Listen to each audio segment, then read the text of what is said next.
Good afternoon, everyone. On behalf of Newhouse faculty, I want to welcome all of our alumni, our students, and friends of Newhouse and friends of the university who are tuning in for today's special discussion, Protest and Pandemic, Newhouse Alumni on the Front Lines of the News. I am Shelvia Dancy. I am a professor of practice in the Broadcast and Digital Journalism Department here at Syracuse. I will be the moderator for today's discussion, and I am thrilled to welcome our panel, all graduates of Syracuse University, to talk about their perspective as journalists covering the aftermath of the killing of George Floyd in Minneapolis, meantime, while the coronavirus pandemic is going on. Before we get to that discussion, I do want to take a moment to acknowledge what is going on in every state nationwide as people are expressing the pain and the hurt and the outrage they feel in the aftermath of the killing of George Floyd.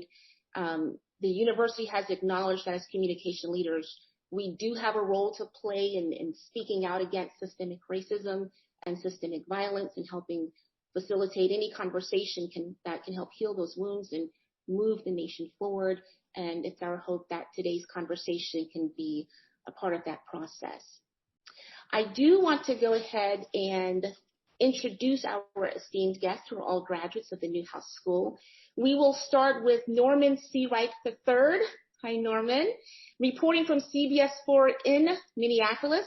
He arrived there in 2019 after 3 years as a sports anchor and reporter in West Virginia. And before West Virginia, he was working as a weekend sports anchor in Duluth, Minnesota. He has a master's degree from Syracuse and his undergraduate degree in Spanish and broadcasting from Ole Miss. Welcome, Norman. Glad to be here. Thank you. Also reporting from Minneapolis, we have Liz Sawyer. She's a reporter with the Minneapolis Star Tribune. She covers breaking news, crime, and corrections. And she previously wrote about suburban life for the South Metro, also a Newhouse graduate. Welcome, Liz. Hi. Happy to be here. We have Cheryl Wills. She's an anchor with Spectrum News in New York City and host of In Focus with Cheryl Wills. She has won multiple awards, an Emmy Award, awards from the New York Press Club and the Associated Press. Cheryl, thank you for joining us today. We're excited to see you here. Oh, it's nice to see you. I apologize. I'm trying to get rid of this background. Okay. Technology has its quirks. We understand. Yeah. Also with us from Minneapolis, we have AJ Lagoe, an investigative reporter with KARE 11. He has won many, many awards, dozens of regional Emmys, Edward R. Murrow Awards, the Alfred DuPont Columbia University Award, not once, but twice, multiple national headliners, and several other honors. Welcome, AJ. Thank you for making the time to talk to us today. My pleasure. Before we begin, I do want to let the audience know that we are taking questions. You can post your questions using the chat feature that you see at the bottom of your screen. If there's a specific person that you would like to direct your question to, indicate that in your question. Those questions will be funneled to me and I will incorporate them throughout the discussion as we go along. And I also want to let the audience know that we will be recording this conversation and it will be accessible on the Newhouse website a few days after this conversation wraps up. So once we're done here, you can revisit the conversation through that video. All right, so let's go ahead and get started with the conversation. We have 1 hour and a lot of ground to cover. So let's go ahead and get started. Brought you all here today because we want to talk to you as journalists who are literally on the front lines right now. This feels like a war in so many different respects. Each of you are reporting on what's happening in your cities, the protests following the death of George Floyd, and also reporting about coronavirus. So where I want to start is hearing from each of you about what are you seeing on the ground? Tell us about what you've been writing about. It seems like for the past month, but it's really been just over a week since that killing. And Norman, let's start with you. What kind of coverage are you doing? Well, typically, actually, I still do sports up here, but when everything started to happen with George Floyd's death, we all agreed it was best to switch gears, myself and our sports director included. So we both, were hitting the ground on this. And, where our sports director, Mike Max, has been just in I don't know how many times that man's been tear gassed, but he comes back for more. I also made it a point to make sure we tell the stories that need to be told. You know, like the kind of coverage I've been doing has been a lot of spotlighting kind of like the positive stories in the aftermath. Like I just went to a women's rally the other day where the mother of Philando Castile and cousin Emmett Till were in attendance to talk about, you know, they're answering the call as George called for his mother before he died. Things like that. You know, I've made a lot of friends in the city through this and before this. So, you know, keeping up with them as they organize more marches, rallies, protests, and things. I've been following a lot of those in that way. Mm-hmm. Very good. Who wants to pipe up next? I can go. That's fine. Liz? Huh? Hi, everyone. Thanks for having me. So I traditionally have done a lot of breaking news at the newspaper, and I cover crime and policing here. So when this tragedy first happened, our Minneapolis cops reporter, who is just fantastic, was one of the first to break the story, and he worked 24 hours overnight through the next day. So once these protests and riots started in the aftermath, I was on the ground for the next 5 days straight, usually till 3 to 5 in the morning, chronicling the peaceful protests and then some of the more dangerous stuff that happened after dark, the arsons. I chronicled immigrant-owned businesses that were destroyed, folks who were guarding their own shops after dark to try and, keep their windows from being smashed, but also a lot of accountability stuff when it comes to policing. And so that's what we're moving into now. But the first 5 days, I was on the ground in the street for 12 hours at a time. And it's really interesting because, you know, a lot of people here say you would have never imagined that this would happen in Minneapolis. I know a lot of these protest organizers. I've been covering their movement for 6 years since I've been here. And folks have told me for years that it was only a matter of time until this happened. And they were right. It took many tragedies to get to this point, but we're here now, and it'll be interesting to see what concrete changes actually come of it. And let's hear from you next, AJ. I kind of have a hybrid role. I'm the investigative reporter at our station, and when Mr. Floyd first died, they tend to bring me in really quick, almost as a niche, doing a deep dive look at use of force, and this tends to happen whenever we have a situation like this. So that was day one, but as soon as I'd seen the video of the officer kneeling on him, I knew I had done some preliminary investigation last year and had done some interviews starting to take a look around the country at the issue of mechanical asphyxiation, putting a knee on someone and it leading to death. Because this is not the first time it's happened, and it's not the first time it happened here in Minneapolis. That story had never run. So I had all this video and interviews and research done from investigation that was kind of backburnered at the moment. So by day two, I was able to provide some really deep context that, hey, this is not the first time. There was another man who officers kneeled on him. He was never charged with even a crime. They just came to check out a man who spooked somebody at a YMCA. And that happened in 2010. In 2013, there was a major civil rights settlement in this case, and the Minneapolis Police Department was supposed to undergo training to avoid this exact type of situation happening again. So we were able to almost immediately be bringing up, hey, what happened? Did this training happen? And we still don't have an answer to that question, but that was some of the deep context we were able to provide early on as an investigative unit. And then as Norm and Liz said, it was all hands on deck here for a few days. I spent a couple nights out in the street covering the protests, the riots, the looting, the arson. Because some of it I live in St. Paul, and some of it was within 2 blocks of my home. So, I was walking to stuff to cover a lot of that, especially in St. Paul. and then that first weekend in Minneapolis. And we've been able to provide a lot of deeper context, even as we were covering what you could see in front of your eyes.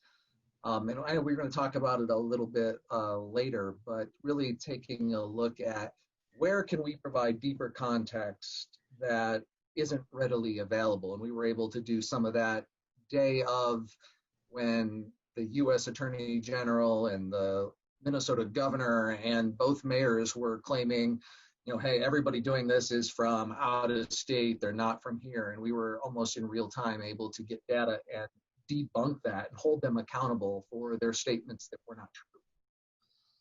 So it's interesting how you were able to get that data and immediately start making connections between the day of story, what's happening now, and give some big picture, broader context, especially for the 2010 death, which was an interesting story that's still on your website. I'll have you talk about that shortly. That leaves Cheryl. I see you now. Hi, okay. Cheryl. Hi. Okay. I'm an anchor here in New York City. Little context, I graduated from Newhouse in 1989, and I have been working since a week after graduation. And we have here in New York City, I'm a native New Yorker, we have dealt with police brutality from a journalist point of view, and me as an African American, for decades. And what's interesting about what's happening here, and again, I'm speaking from an anchor's perspective, we are the epicenter of the pandemic. So we were going wall-to-wall coverage with more than 20,000 New Yorkers who are dead from COVID-19. And that, of course, is historic in every respect. And then this happened. And initially we thought, well, surely New Yorkers are not going to protest, being that this is ground zero for COVID-19. It took about a day.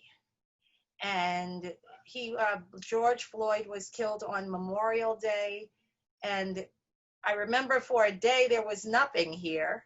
And then the next day, that's it. And the more that the video was out there and we learned that the cops were not immediately arrested, New Yorkers hit the streets in force.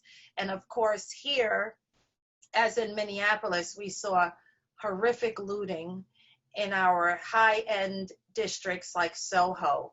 And from an anchor's perspective, and from an African-American woman's perspective, and from the perspective of someone who's the great-great-great-granddaughter of a slave who fought in the Civil War, this has shaken me to my core, if I can be very transparent here, because it's not the first time. It didn't happen in New York City, but you would think it did by how fired up. Thousands, I think hundreds of thousands of protesters from every corner of this city.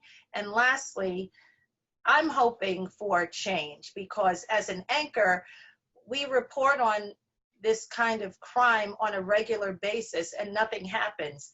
We have, this is also the home of Eric Garner in Staten Island, who was choked by a police officer. That police officer, it took 6 years for him to be fired, and no one was ever held accountable. And he was killed on tape, much in the way as George Floyd.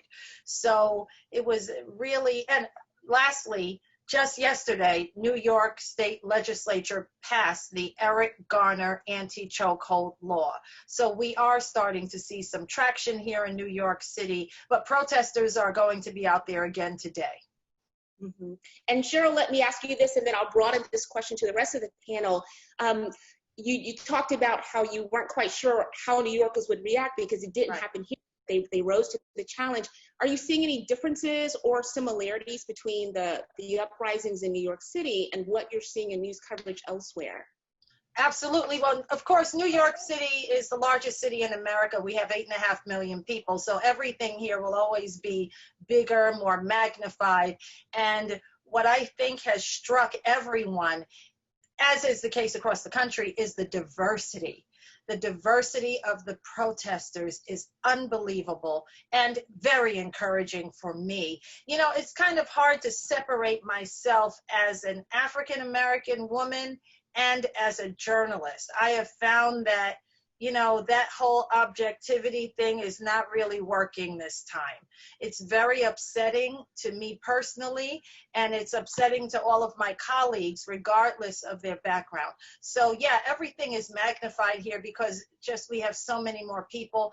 Our police force, of course, is the largest in the country, and we've had some ugly incidents here. A police officer just yesterday was arrested, Vincent D'Arzario, because he violently pushed a girl into the street and she hit her head and had a concussion. And, you know, it makes you say, is anyone learning anything?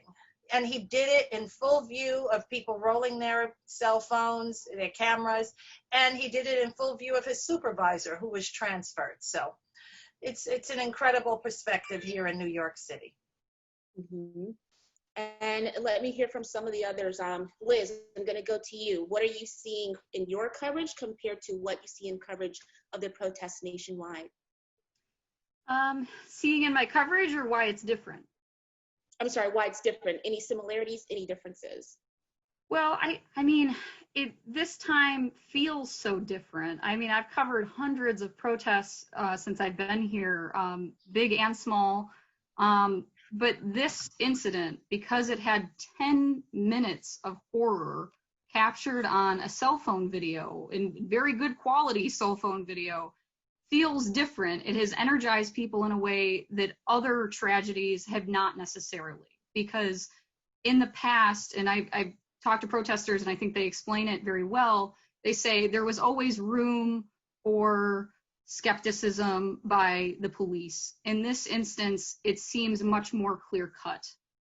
You see the entire incident, and we have videos showing what led up to that 10-minute cell phone video. In other cases where I've covered, you know, Philando Castile, which was also a very high-profile case, the camera started rolling after he was shot. And it also looked very bad, but it was after he was shot. And so there was a lot of skepticism from critics who weren't sure what happened ahead of that. This one is different. And I think that because now there is so many bystanders who have their phones rolling at all times.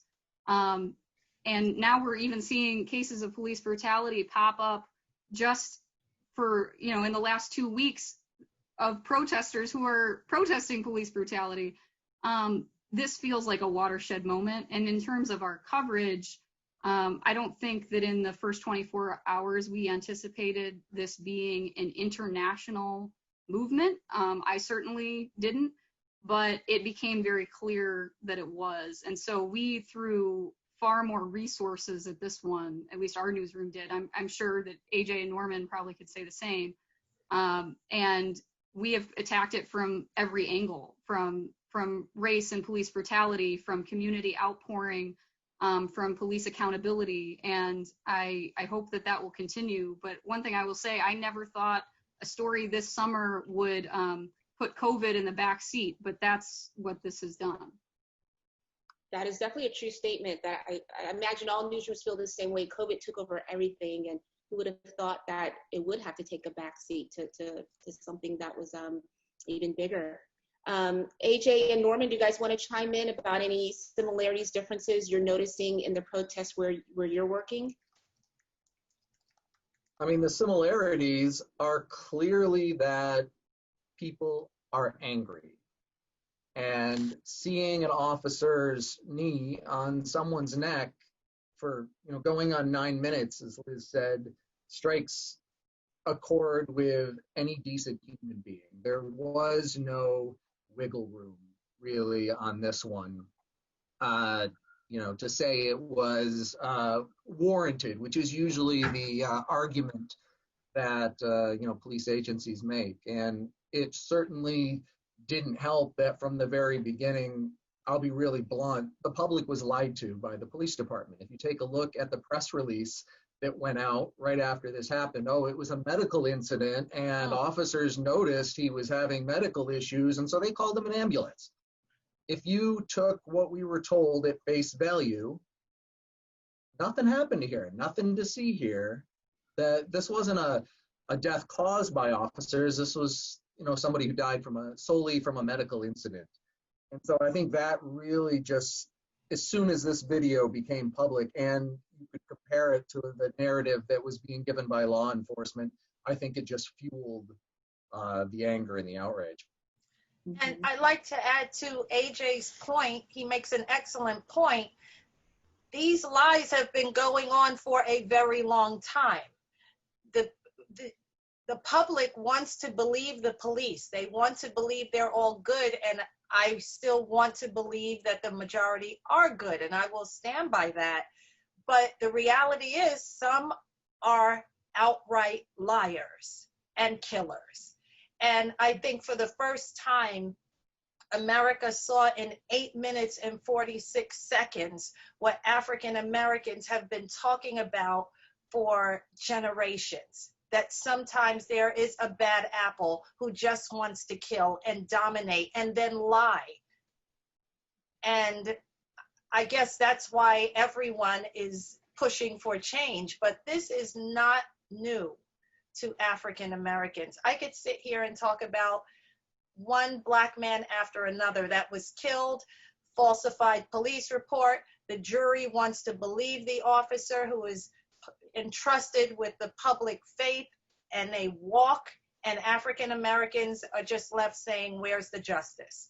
And let me add, we don't know that Derek Chauvin is going to be found guilty. That's not a given. We've had Rodney King on video, every one of those officers not guilty. We had Eric Garner killed right here in New York City. He was, Daniel Pantaleo, the police officer, didn't even go to trial. He didn't even make it past the grand jury. So, this exposed what so many African Americans have been screaming about for a very long time. Yeah, and the difference. I was going to add, I think there's I'm sorry, was someone talking?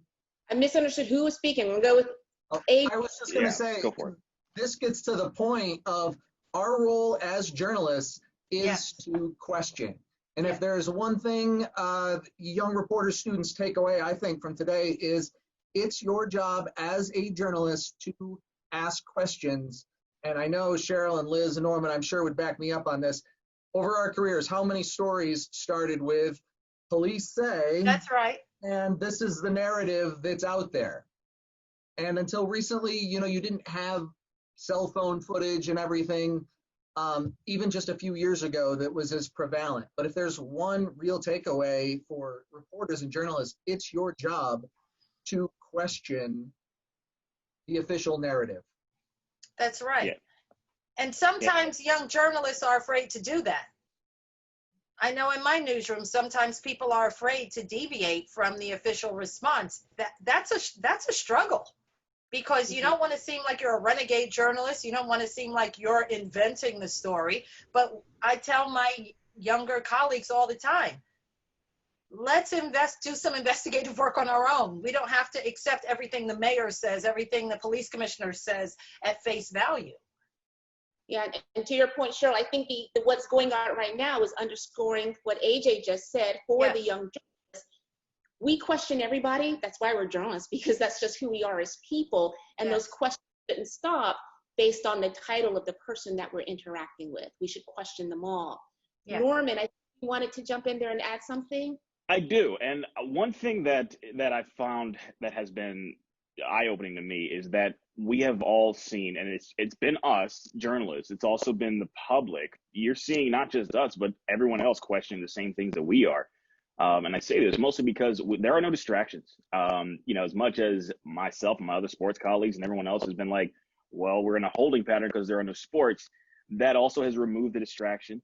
It's entertainment. It gets all of this out of the way. We are able now to focus more on what matters to us. And I honestly think that this got a lot of attention, A, because we had no sports, and B, because we had two other somewhat high profile incidents leading up to that, where we didn't have the distraction to get us away from what happened to Ahmaud Arbery and what happened in Central Park. So having all of these things back to back to back primed us for this level of discourse and the level of like explosive discussion everyone's had around this. Yeah, absolutely.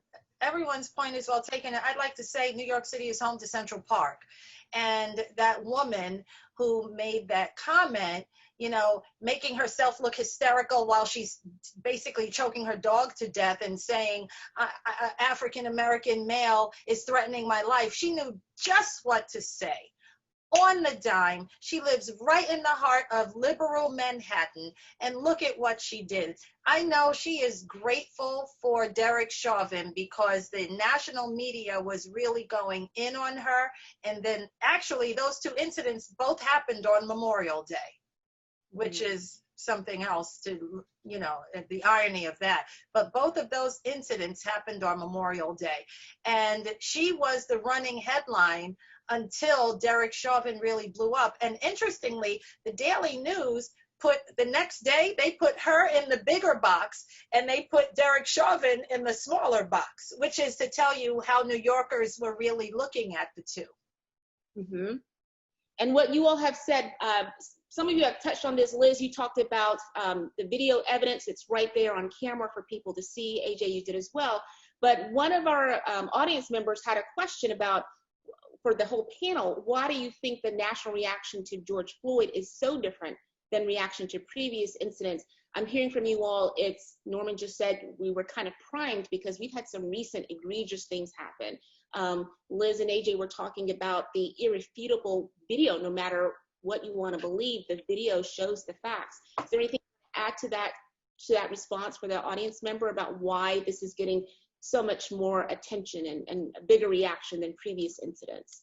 Just to jump off of AJ, I mean, I think both the public and the legal system give officers the benefit of the doubt. And we hear this, I feared for my life, in every single incident. I don't think any objective person can look at that video and think that that officer feared for his life. You know, Mr. Floyd was not resisting from any angle. And what's even more crazy to me is that, you know, I speak to retired law enforcement, current law enforcement on a daily basis. That's my beat. And even privately, not a single officer or senior official attempted to defend what happened. The only person I'm aware of is actually the union president here, who really stuck his foot in his mouth when he put out a statement to his rank and file. But privately, I mean, we had, for the first time ever, and even publicly eventually, we had chiefs from all over the country coming out and calling this murder. That would have never happened 2-3 years ago.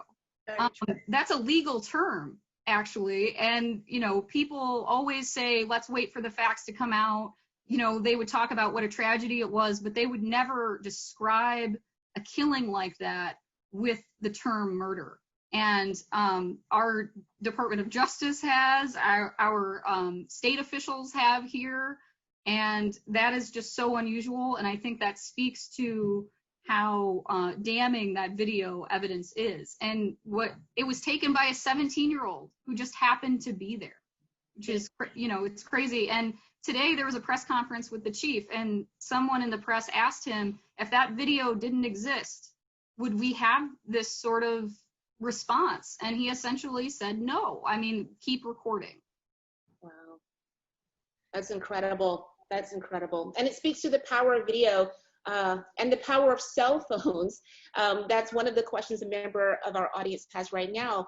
Because cell phones are everywhere, to what extent does that help the work of journalists and enable the public to help support the work that journalists do? It's hugely helpful. Here in Minnesota, we're looking into it, but I don't think we would have gotten the body cam footage from those officers the way our law is construed to be released. There has to have been a shooting, a use of force, and I don't think they would have claimed that there was a use of force by them taking a man into custody. I don't think we would have gotten it unless this actually had progressed to court. The public probably never would have seen exactly what happened without the cell phone video. Yeah, the impact of it was that you could see the expression on the officer's face. And I think Yeah. that, I mean, as cold as that was, I believe that was much more impactful to understand. Like, put that with, you know, his knees on this man's neck. You could see the look on his face. He is very much careless about it. And that, those two things together, I mean, the body cam wouldn't have shown that. You know, Right. to have this from a third party perspective most certainly helps. And I think to add to all of the excellent points, the world had stopped because of COVID-19. We've had videos before, Philando Castile, that happened in Minneapolis. We've had videos before showing ruthless killings. But I have a feeling that because the entire world was on pause because of the pandemic, that made it even more, you know, people just paid more attention to it. And I think the protests were more diverse because no one was going to school, no one's going to work, the bars are closed, the restaurants are closed, and people had been locked up in their homes since March. So in a way, pardon the expression, this was the perfect storm. We've seen videos before, not exactly like this, but we have plenty of videos of people being killed by the police. But I think the pandemic also fed into the international response. And Cheryl, you brought up the point earlier that though we have seen videos in similar cases, video doesn't always mean prosecution. Video doesn't always mean charges. Doesn't mean in this case either. I mean, hold on to your seat. All it takes is one, okay, to hang a jury. And the case in South Carolina, the cop clearly shoots him in the back as he's running. He also lied on his police report. Then the video came out. He killed Walter Scott in cold blood. There was one juror who said, I will not find him guilty under any circumstances. And they had to try him again. And given that we've seen and then that he happen. was found guilty, by the way. But I mean, that jury was hung the first time. And that seems pretty clear cut, doesn't it? You see him shooting a man running away. So, you know, we could be in for another round of very vocal protests. Given all of that, and I'll start with you, Cheryl, and then I'll come to the rest of you on the panel. Are you surprised, this is a question from someone in our audience, are you surprised at the speed by which we have seen some changes, some legislation changes? People have been fired, people have lost their jobs immediately. Are you surprised by that? We'll start with you, Cheryl, and then I'll go to the rest of you. Absolutely, 100% surprised. Police chiefs and officers are being suspended and fired at a rate we have never seen before. Of course, the police unions are incredibly powerful and they protect the good cops and the cops that should be disciplined or fired. But here in New York City, like I said, that police officer that violently shoved the girl in front of his supervisor, he was charged with assault. And for all of my colleagues in New York City, our jaws are on the floor because he would have never been suspended so quickly, charged so quickly. We have a pit bull police union boss here named Pat Lynch, and not even that. I hope the zero tolerance continues because that's also what fed into this fiery response. So yes, I am shocked. I woke up this morning and saw a tweet that said a police chief in, I think, Alabama was fired because he posted on Facebook that this was all George Floyd's fault. And the Troy, Alabama, he was a university police chief. That would have never happened. A lot of bias is coming out on social media. A Navy captain made some racist comments on Facebook Live. He was removed. So the nation is showing zero tolerance. Let's see how long it lasts. And I'll go to AJ next for that, then Liz and Norman. AJ, let me hear from you. I mean, it was absolutely surprising to see how quickly the officers were fired. Based on past experience here involving the union, typically they would be put on paid leave while the investigation went on, but they were fired within a day, I believe. Correct, Liz? Yep. I mean, that's unprecedented. Uh-huh. I mean, especially for the two rookies involved, who were, what's that? No, it's a good point. That was surprising. You had two of the officers had been on the job less than a week.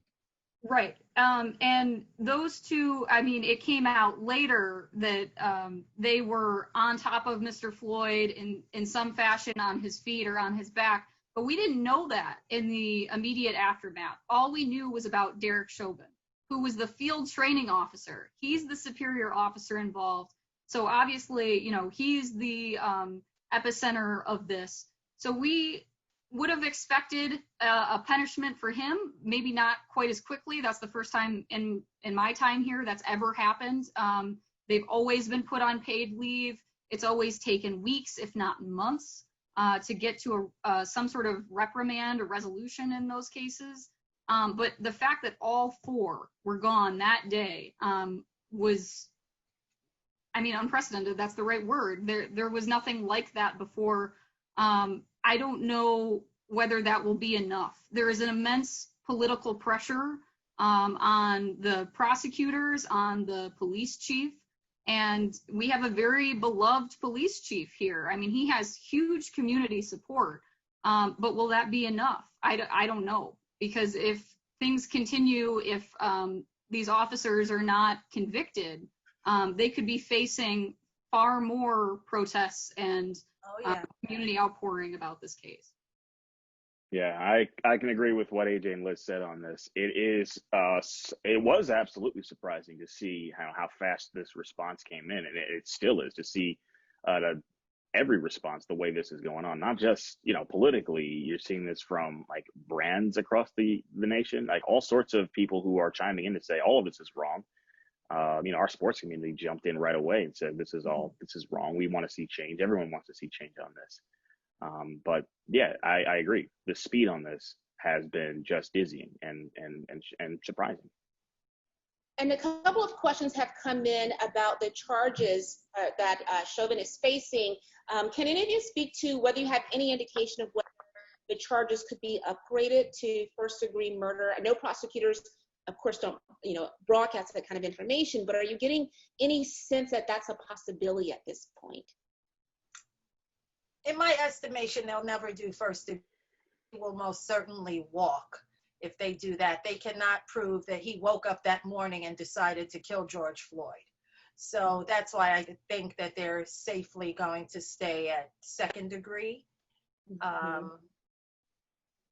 Showing premeditation is going to be, that's a really high bar to get to.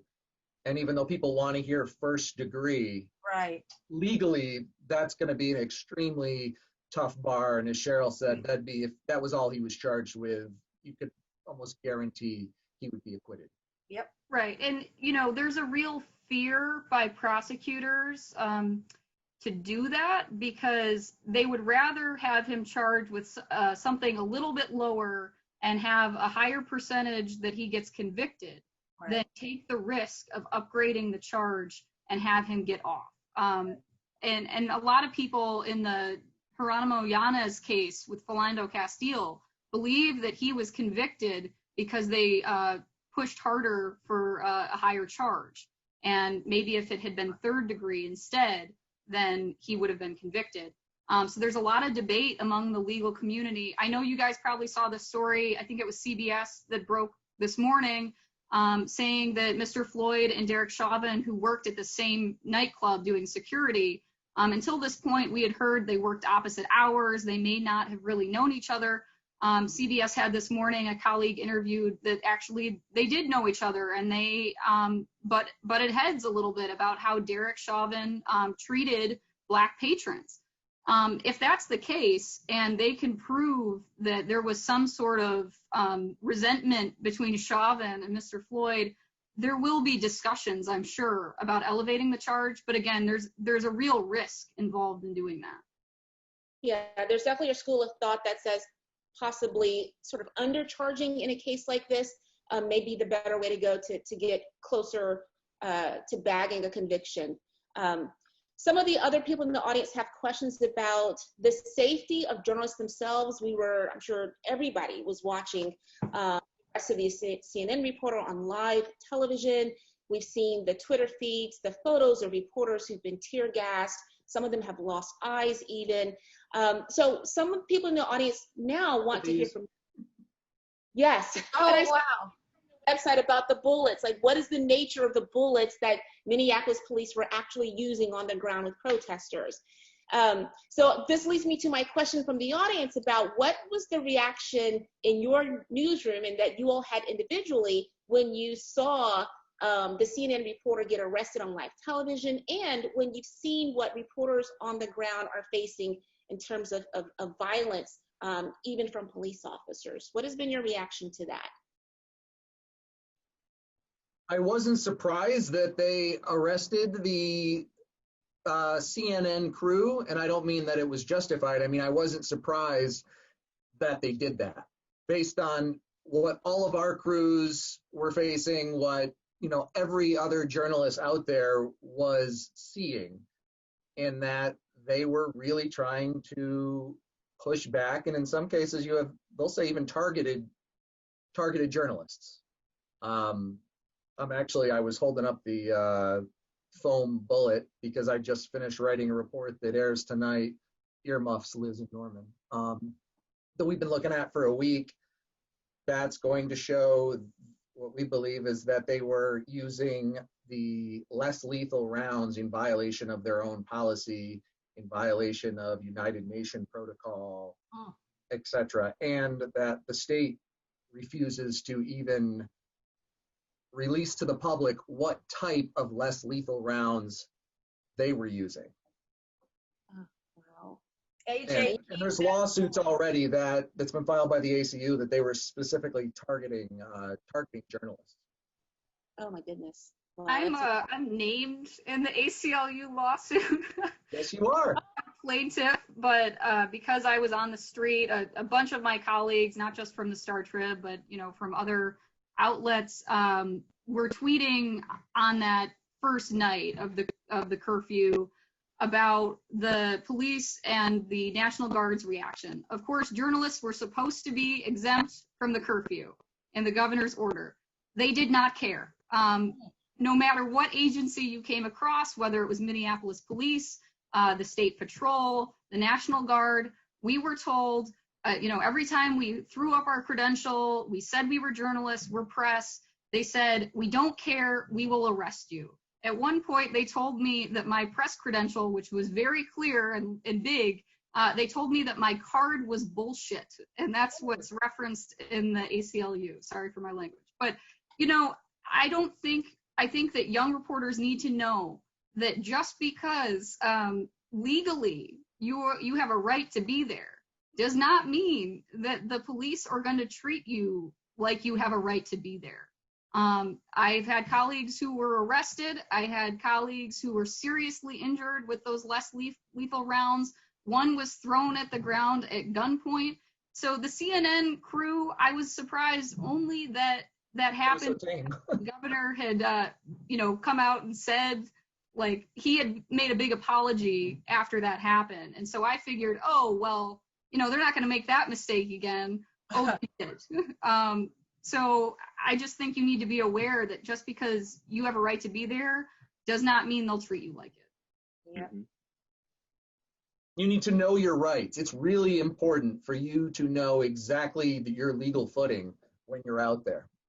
Mm-hmm. I mean, one thing that I think a lot of outlets will have you do is I had to scribble the phone number for our attorney on my arm, and I just refused to wash it off for days. I would just keep rewriting it because if you are arrested, if you're tangled up with groups of protesters, they're going to treat you the same way as everybody else. And, you got to make that phone call, and hopefully you have an organization that has somebody on staff who can help get you out. Yeah, and first thing I want to say is, AJ, do not ever lose that bullet, because you will be interviewed for the rest of your life as being on the ground in Minneapolis, and that will be priceless, so protect that. I'm an archivist at heart.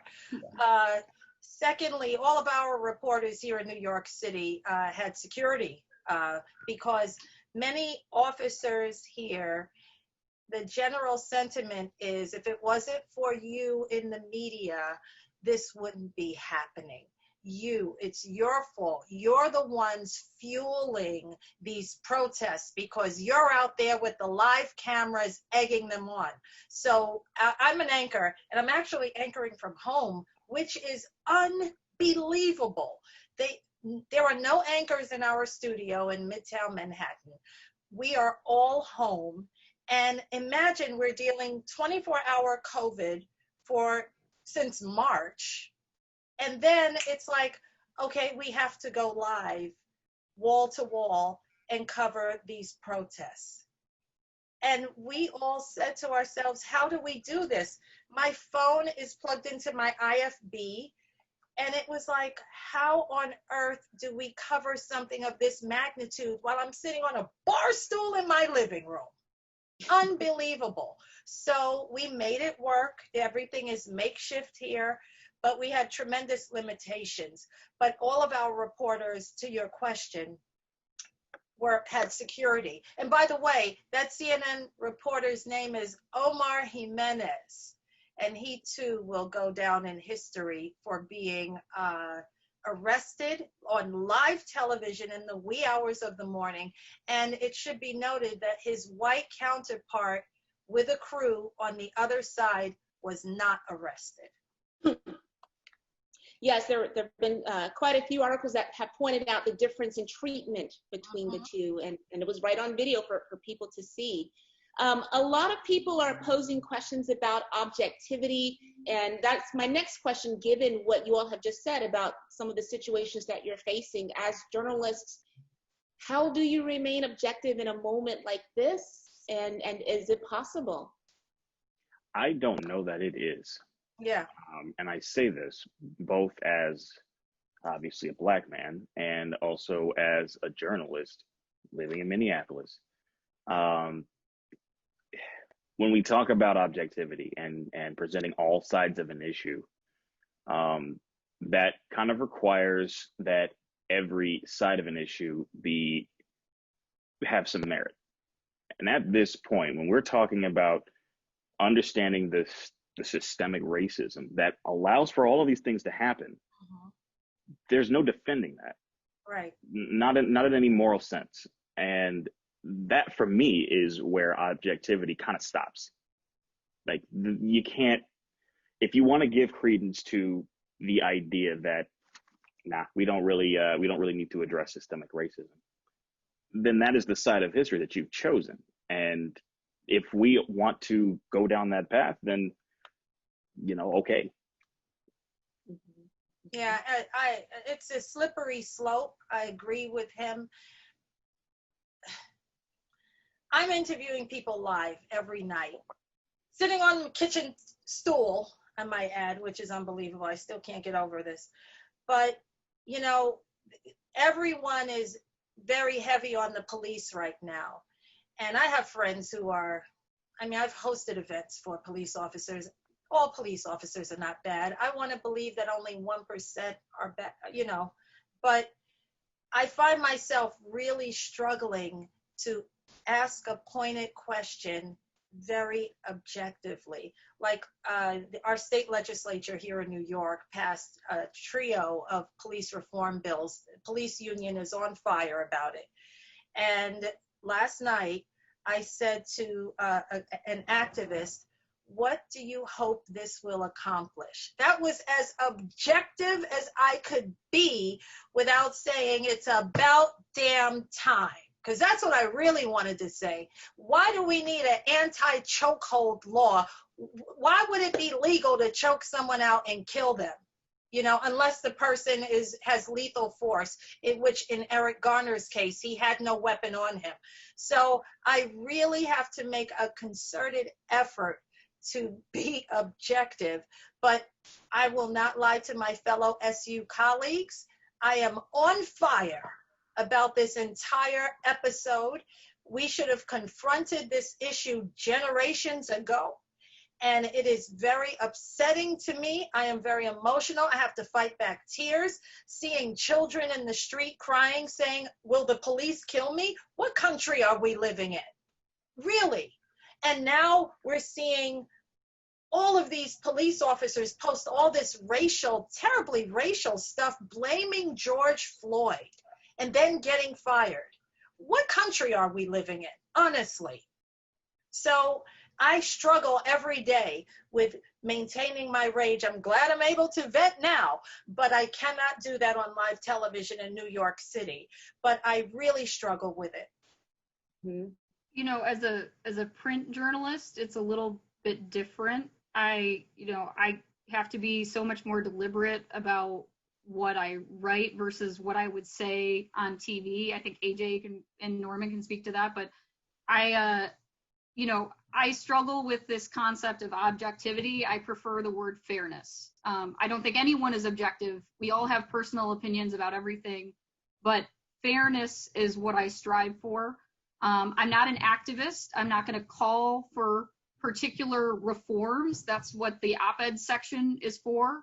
But what I am going to do is fact check the authorities. You know, if I'm going to allow the police to make a statement or the mayor to make a statement, but if we catch them in a blatant lie, then we can call them out for that. We can provide the proper context to tell the reader that, well, actually, that's not really the way this is. That's not the way this went down. And I think any good reporter who covered the cops, for example, was skeptical of their stuff before. But now, in just like the last week, these statements were not embellished. They were completely false. And so it's really changed our thinking about that. But yeah, I mean, fairness is what we all strive for. And I think that you still have to quote people, but you have to call them out. Mm-hmm. And your comment about, there being room for skepticism now when it comes to quoting police officers or accepting their version of events, I want to get in a question that I've seen pop up a couple of times for people in the audience. What are your thoughts about what journalists need to do to report police misconduct with some depth, moving beyond slogans like defund the police and reactions for and against something like that? Well, I think first off, we have to do an analysis of what those terms mean. You know, defund the police does not mean abolish the police, which is what a lot of people think it means. I think people are starting to realize that we have a city council, 9 members of which want to defund, but what that really means is a year of community input, redirecting some resources and then still having some police. We have to do explanatory journalism about what that would even result in. I'm sorry, I lost my train of thought. What was the question? How you can do in-depth reporting on police misconduct, and you're just saying explanatory journalism, breaking down those terms so that the public understands what the terms mean, going sort of beyond just sort of clickbait. Right. I think that all is true, but we also have to understand that, I think there was a long time where if people didn't file a complaint about something, that maybe they weren't as legitimate. I don't think that's the case. I think a lot of people who have had these experiences of blatant police brutality, either A, don't know how to file a complaint, or B, don't trust in the system enough to investigate it. And we know that many of these complaints aren't investigated. They aren't given the time of day. So I think you have to still give credence to those people. And of course, ask for a comment from the other side, sure, but we shouldn't disregard people's stories. You can still investigate them, but I think we need to listen more to the regular citizens, and I think that's becoming more clear. I think the single most important lesson I learned as a journalist was to get in a data state of mind. And I'm an investigative guy, and that's kind of my world. But for students, for young reporters, think data. Not, he said the police say this and the protesters say this. What are the facts? And dive into that. And when I say data, I don't necessarily just mean, spreadsheets and everything else. I think the first Saturday after Mr. Floyd died, in the morning, the governor and both mayors got up in a press conference and said, everybody who's been arrested, 100%, almost all, every one of them said a variation of that, were from outside.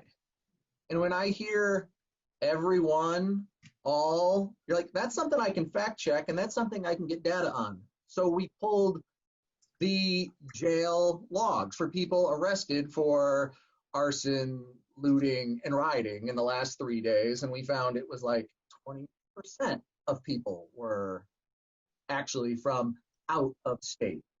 And so we had that report. By 6 o'clock that night, the governor and the mayors are having to walk back statements. Mm-hmm. And at the same time, the U.S. Attorney General is on TV that morning saying that this is all fueled by Antifa. And that's also not true. And our job as journalists, and so on the political spectrum, you have the U.S. Attorney General, and you have the very liberal mayors of Minneapolis and St. Paul, and our governor is a moderate Democrat.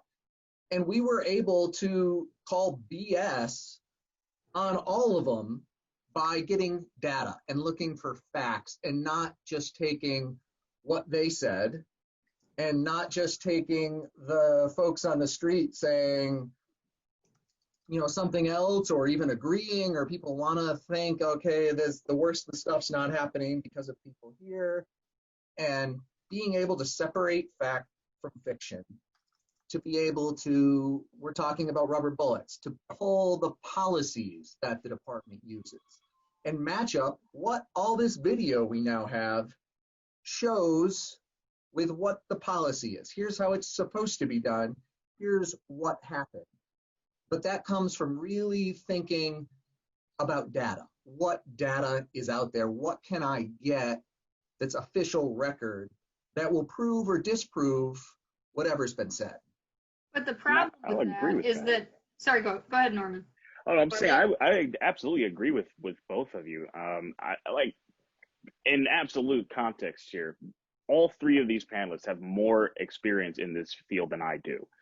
I, again, work in sports, and a lot of what we do is reactionary. There's always a push to want to be first on everything. But if this kind of helps for a lot of the younger journalists who are trying to get into this, don't be afraid to take your time on these things, to put these things in proper context, to allow for the kind of discussion that needs to be had. You know, if you're quick on the trigger to try to, you know, react to something or to call for reaction on something, then yes, some of these messages get lost.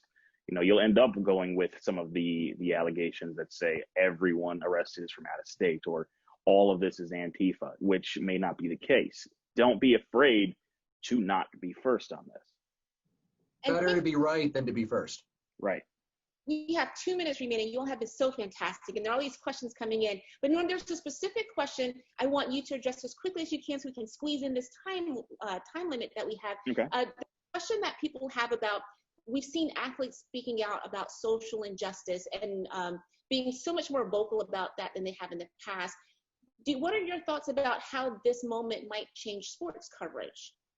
Well, it absolutely has to. I mean, we've been at the point where people are talking about, hey, politics shouldn't be in sports, stick to sports, all of this. But you understand that sports is an arm of the society, and it cannot be non-political, because these are people affected by the same issues that everyone else is. So to see them standing up to, number one, talk about this stuff, and to B, see their organization standing behind them to say, yes, we will support you, I think that is very much important, as to say, listen, our profits, our bottom lines are not as important as treating people like people are. At the very least, that's their PR statement, and that is a good thing. At the very least, we are allowed to see these people actually just be people, jump in and say, we're going to stand up for what's right. Mm-hmm. Well said. We have 60 seconds remaining. So are there any final thoughts, any parting words that you would like to leave with our audience today? I'm just going to say real quick on AJ's point that, listen, there's no central repository of information in this country for police misconduct. That is the problem. Sometimes civilian watchdog groups will record numbers about complaints and that sort of thing, and you want to mine for all of that. That's great. But sometimes you have to create your own data. And it wasn't until two or 3 years ago that the Washington Post created a data set about the number of people killed by police each year. Until 5 years ago, we didn't even know how many of our citizens were killed by the cops. So sometimes it's on you and your organization to try and create those data sets yourself. So keep on keeping on, do the important work, and stay safe out there. Very well said. And this is such important work. Thank you all for doing it on behalf of Newhouse, on behalf of society. We need you. And you guys are brave. You guys are strong. This is not an easy time for anyone. And yet you are still out there fighting the good fight and doing work that needs to be done. And showing the Newhouse generation that's coming next how it should be done, holding truth to power, not being afraid to ask questions. So on behalf of the university and everybody who attended today, thank you, AJ, Norman, Liz, Cheryl. Thank you so very much for making time for us today. And for our panel, or for our audience members, you guys had fantastic questions for the panel. Sorry I couldn't get to every single one, but please pay attention to the Newhouse website, because we will have this recording posted in a few days so that you can watch it again and reabsorb all the fantastic information that they shared. So thank you for the audience, and thank you, panel. This has been a fantastic discussion. Thank you all.